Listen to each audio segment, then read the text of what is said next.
Welcome to our channel. Today we how to uninstall 7-zip and restore default archive settings. Quick tutorial step by step clearly. To uninstall 7-zip, begin by opening the control panel on your computer. You can find the control panel by searching for it in the Start menu. Once the control panel is open, locate and click on the Programs section. Next, click on Programs and Features to view all installed applications. Scroll through the list until you find 7-zip. Click on 7-zip to highlight it. Then, look for the Uninstall option at the top of the window and click it. Follow the prompts to complete the uninstallation process. After 7-zip is removed, it's time to restore your default archive settings. To do this, you will need to open the File Explorer. Navigate to any archive file, such as a zip or RAR file. Right-click on the archive file to bring up the context menu. Select Open With and then click on Choose Another App in the window that appears. Find your preferred program for opening archive files.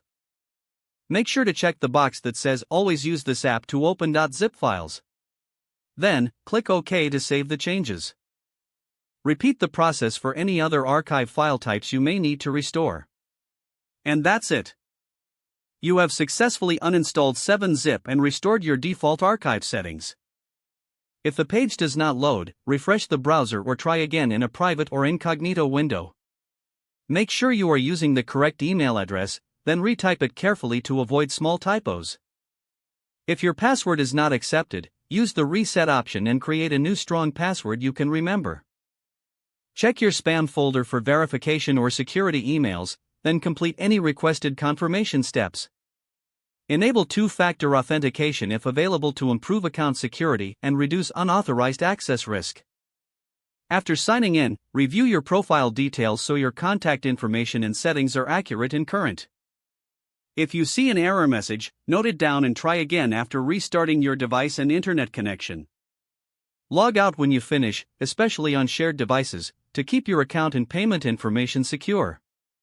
If the page does not load, refresh the browser or try again in a private or incognito window.